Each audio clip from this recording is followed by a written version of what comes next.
Hey guys, we are in the first part of chapter 4, the 4 components of anger.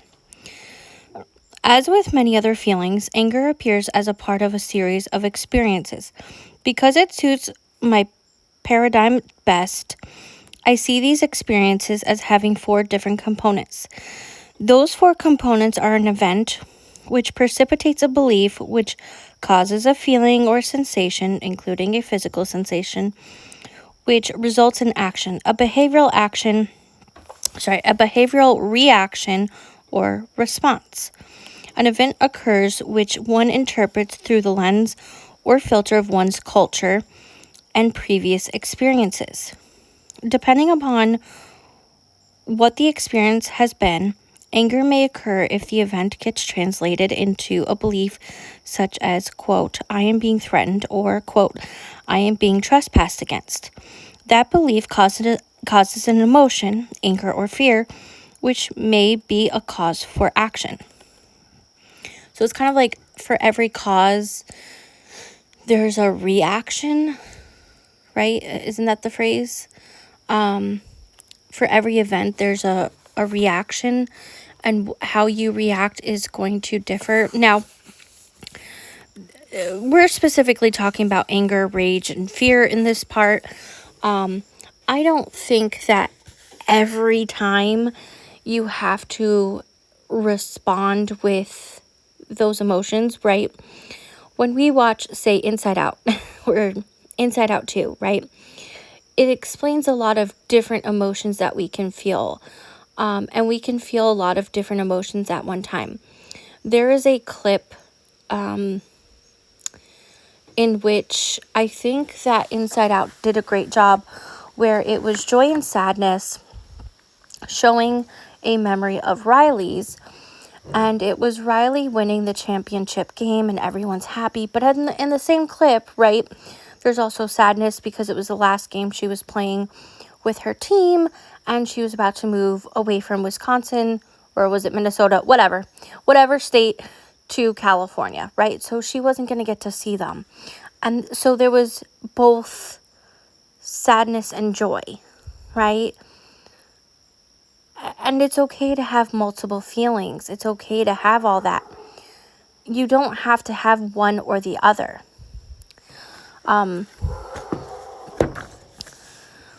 Okay, continuing on. Events are occurring in our lives all the time. The way we interpret those events have a great deal to do with how we respond to them. Someone sent me an example on the internet. 4 people have pooled their money and have won the lottery, which is going to get $1 million. Anna, who has had a fairly uneventful life, has a positive attitude toward other people, is delighted and begins to plan how she will spend some of it and invest the rest. She is generally excited and positive about her win. John, who feels as if people take advantage of him and who is suspicious of others' motives, begins to worry that people will want him to share his winnings, or that he will be cheated out of them by having to pay so much tax on them. Instead of excitement, John begins to feel anger. Donna has never had much money and has lived from paycheck to paycheck, both in her family of origin and in her present life. She begins to feel overwhelmed by the prospect of how she is going to handle this money and becomes anxious. Bob, although glad that he is going to have so much money, thinks about how it would have been if he had won the whole pot for himself, and experiences his $1 million as a loss. He begins to feel sad, discontented, and resentful. All 4 of these people experienced the same event, but all 4 interpreted it differently and thus had different emotions about it. Okay, this is kind of like, I'm going to give a few examples. One is adoption related, one is a trauma event, so please keep in that mind. I will give a trigger warning for that. So if you guys know Joan Crawford, the actress, she adopted 4 children, 3 girls and a boy. And if you know the story, we'll eventually read the book called Mommy Dearest, right? Which was then made into a movie. In Mommy Dearest, which was written by one of her daughters, I believe it was Christina specifically. But in this came out like pretty close before Joan's death. She described how she was treated by her mother as an adoptee. Now, her two older sisters, who were in the same house, said, "No, you're lying. That's not true. You know, you shouldn't feel this way. You know, we're a family." Meanwhile, meanwhile, the brother, right, who I think is maybe a little bit younger than Christina, he agreed with her and the book, right? And before Joan's death, Joan cut the two children that were discontented with their adoptive mother out of the will. So it just goes to show that, like, 4 people can live in the same household at the same time, you know, 4 children, and be treated vastly different and see different perspectives. The same thing, now here's my trigger warning, goes with when people talk about 9/11, right? Now, I'm only going to talk about the 9/11 that I experienced in terms of the Twin Towers going down in New York, okay? Specifically talking about what happened in New York. So when it happened, right, you know, obviously a lot of people have, you know, have their own stories towards what they remember. But we're going to talk about the aftermath.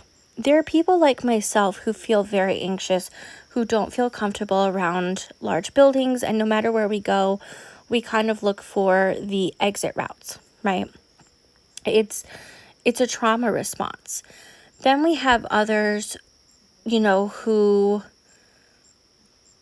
you know, oh, let me also add, I also remember a lot of sadness, right? A lot of friends and family were lost.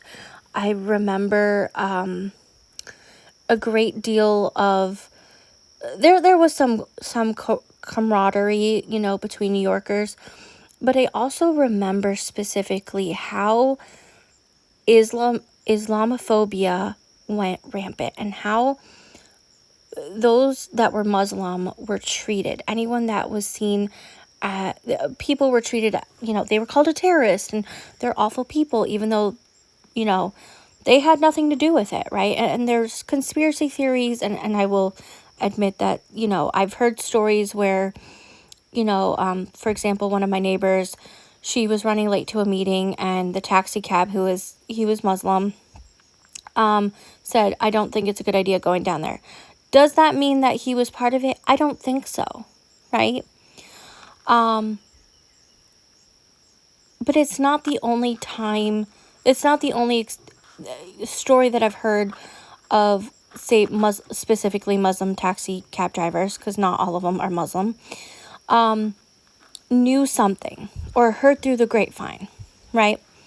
I also don't know the exact time that this happened, where maybe he heard something on the radio, right? Maybe he saw something weird. We don't truly know the whole story in terms of that specific neighbor. But I do remember how rampant Islamophobia is, and we still see the effects today, 20 plus years later, right? We saw how people, there's been a lot of people, you know, when we were entering Afghanistan and Iraq in like 2003, as revenge, as we're gonna find the bad guys and all that. And now looking back, some of those same people that, you know, became soldiers and, you know, really wanted to be part of that are waking up and realizing that how wrong they were, right? And there is still a lot of, not only is Islamophobia in our country, but there's a lot of xenophobia, right? So Islamophobia, if you guys don't know, is technically it would be the fear of Islam, but it's the hatred, right? And a lot of these Muslims are immigrants from, and so xenophobia also plays a role, right? You could be from Afghanistan, you could be from Iraq, you could be from Mozambique, you could be from France. If you were Muslim or looked anything like a Muslim, a brown person specifically, they were going to come at you, right? And so when we talk about these things, how I remember, even as a young child, I was 10, but I remember how much it affected us, right? And someone growing up in New York City at the time, well, between upstate New York and New York City, but I still have trouble going down into that area without having kind of like a mini panic attack, right? And every September 11th, when they're reading off the names or we're getting closer, I just have flashbacks to what happened that day and how people were treated. And I remember, this was quite a few years later. This was 2004 or 5. I can't remember exactly. And I've told this story before where I was in Model UN with my school and we were assigned the country of Afghanistan, right? We have Model UN it's a program that middle school and high school, and I think some college can do, where they get together once a year at the United Nations. Each school is representing a different country, and you have to basically play that country and what they want and come up with solutions. Some of these solutions do actually get used by the actual committees in the United Nations, which is pretty awesome. But I remember thinking when we were first assigned Afghanistan, right? Because we're new into this war, we're, very much against terrorism and all that. And I was like, this feels wrong.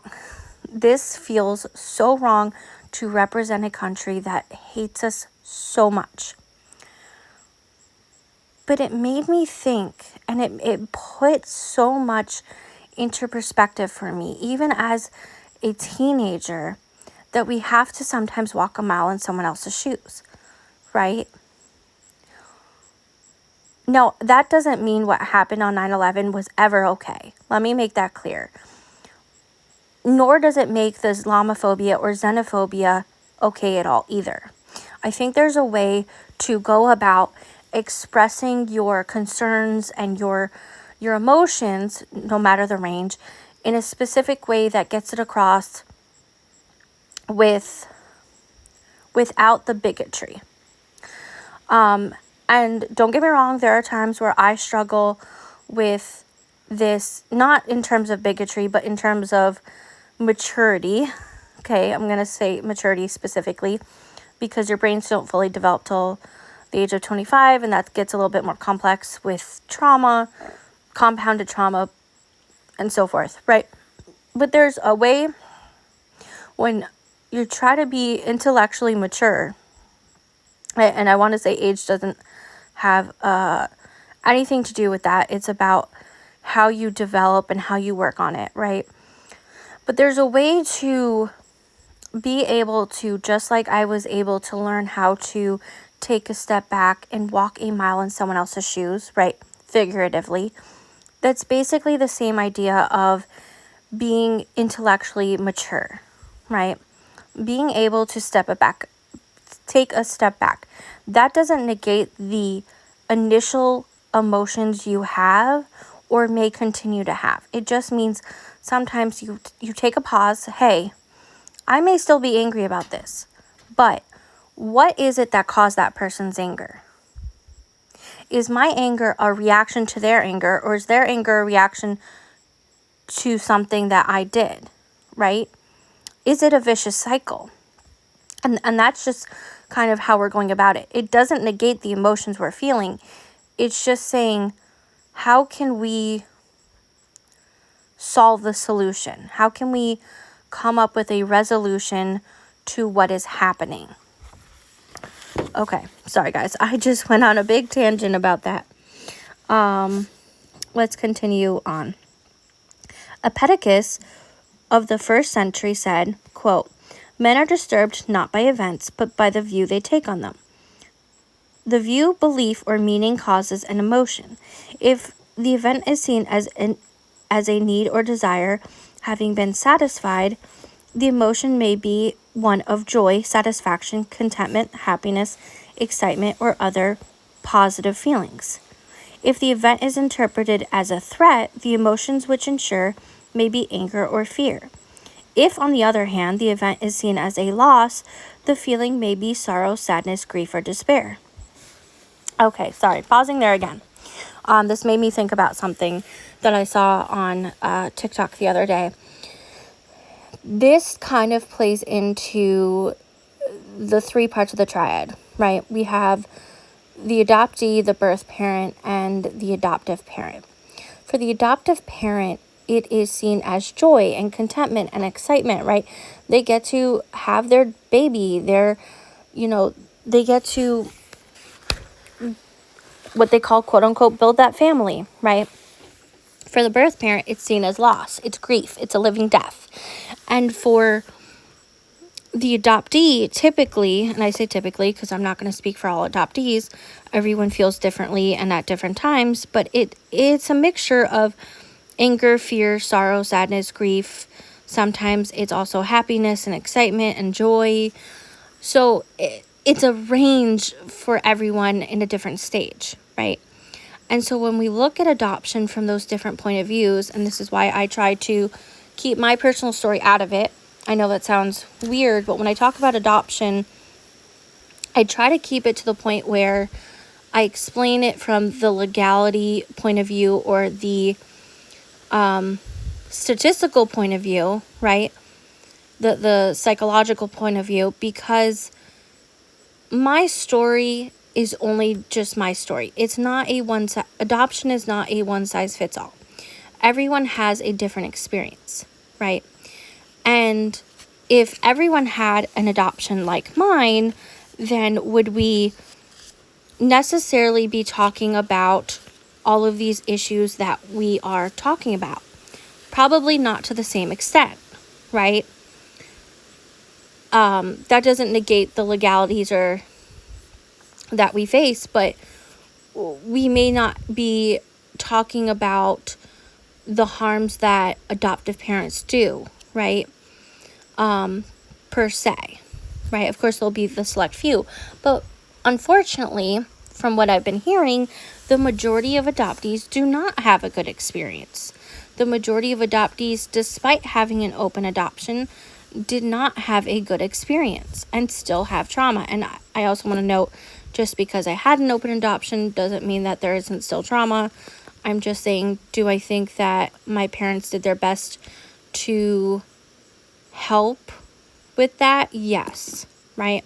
There's a lot of good things that my adoptive parents did. They also made plenty of mistakes, and we're talking about that because if you're an adoptive parent or a hopeful adoptive parent, here are ways that you can do better. And hopefully by you guys being here and listening, you guys are doing just that. You're educating yourselves, you're learning, you're seeking resources to help the adoptee in your life, right? And so how I was at 7 may not be the same as how your adoptee is at 7.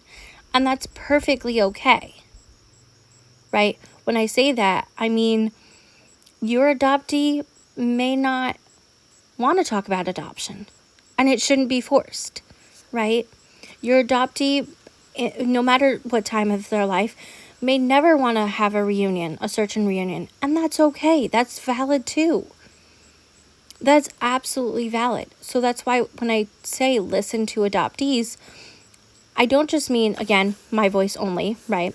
There's plenty of adoptees speaking, but specifically take note of what the adoptee in your life is feeling and follow their lead. That is the first and foremost important. Okay, continuing on. Our bodies too respond to our interpretation of events. If anger is evoked, the body responds with tense muscles, elevated heart rate and blood pressure, cessation of digestion, a surge in adrenal and cortisol activity, and the brain goes into attack mode. If a person experiences anger very often, these psychological responses may be damaging to our health. Our bodies respond chemically to our emotions, which is the reason it is important to be able to control the negative emotions. Having elevated levels of adrenaline or cortisol in the body is not a good thing over time.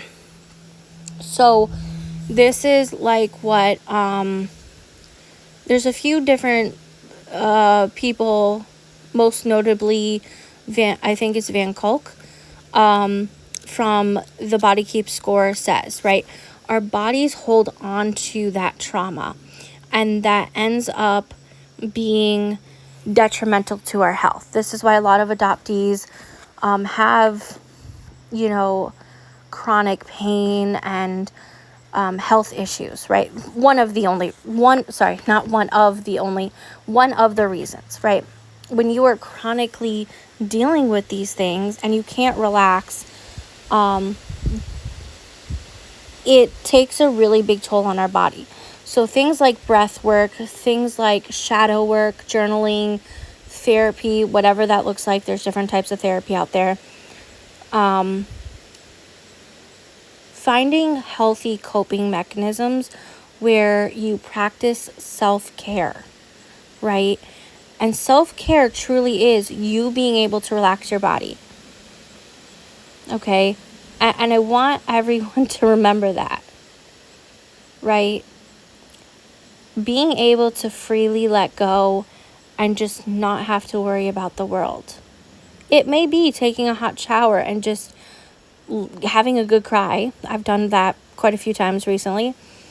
It may be being in the pool and just being able to just let go. It may be having a walk in nature and just sitting there and sensing your 5 emotions. Whatever it is for you, just make sure you practice your self-care, okay? All right, last paragraph of this part. Sometimes controlling our responses isn't very easy.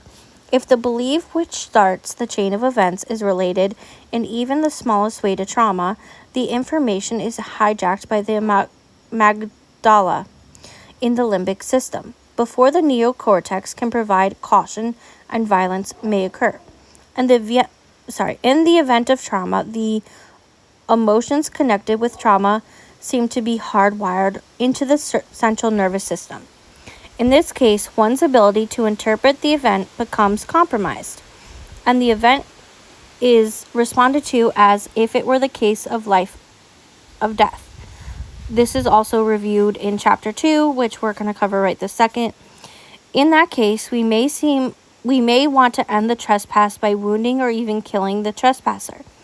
If the event is wired into the brain and central nervous system, one may respond with an immature, unsocialized reaction, in which there may be a physical attack where things may be destroyed. So like throwing things, If, however, one has learned to exercise a certain level of restraint, one may employ a more socialized, mature response, such as a controlled verbal response or even silence. Okay, so this goes back to intellectual maturity, and not so much the age, because you can be in your 70s and have very little maturity, and you could be a child with intelligent, an incredible maturity for their age.